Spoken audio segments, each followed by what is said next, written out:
পারস্য উপসাগরের নীল জলরাশি যখন যুদ্ধের দামামায় উত্তাল, ঠিক তখনই কয়েক হাজার মাইল দূরে ভারত মহাসাগরের গহীন জলসীমায় ঘটে গেল এক রুদ্ধশ্বাস নাটক। আন্তর্জাতিক নৌ অবরোধ ও দীর্ঘদিনের স্নায়ু যুদ্ধকে নতুন মাত্রায় নিয়ে ইরান ও যুক্তরাষ্ট্রের মধ্যকার সংঘাত এবার আছড়ে পড়ল দক্ষিণ এশিয়ার উপকূলে। ভারত, মালয়েশিয়া ও শ্রীলঙ্কার সামুদ্রিক সীমান্তের সংযোগ স্থলে অভিযান চালিয়ে ইরানের পতাকাবাহী 3টি বিশাল তেলবাহী ট্যাঙ্কার জব্দ করেছে মার্কিন সামরিক বাহিনীর সেন্ট্রাল কমান্ড। ঘটনাটি এমন এক সময়ে ঘটল যখন বিশ্ব রাজনীতিতে কিছুটা স্বস্তির বাতাস বইতে শুরু করেছিল। মাত্র 24 ঘন্টা আগেই মার্কিন প্রেসিডেন্ট ডোনাল্ড ট্রাম্প ইরানের সঙ্গে যুদ্ধবিরতির মেয়াদ অনির্দিষ্টকালের জন্য বাড়ানোর ঘোষণা দিয়ে সবাইকে চমকে দিয়েছিলেন। কিন্তু সেই শান্তির বার্তার আড়ালে যে এমন এক কঠোর সামরিক পদক্ষেপের ছক আঁকা ছিল তা কল্পনাও করতে পারেনি তেহরান।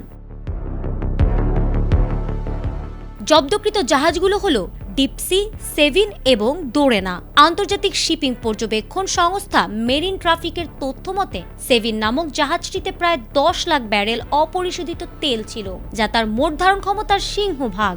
রয়টার্সের প্রতিবেদনে বলা হয়েছে, ইরান যখন মনে করেছিল নৌ অবরোধ এড়িয়ে এশীয় জলসীমা দিয়ে নিরাপদ বাণিজ্য চালিয়ে যাবে, ঠিক তখনই ভারত মহাসাগরের মাঝপথে মার্কিন কমান্ডোরা হানা দিয়ে জাহাজগুলোর নিয়ন্ত্রণ নেয়।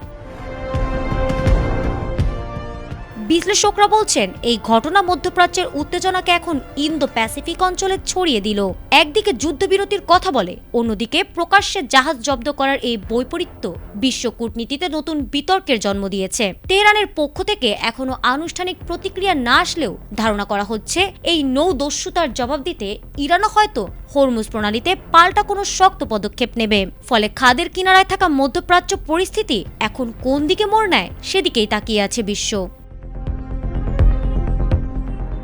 ফারহানা হক, ATN বাংলা।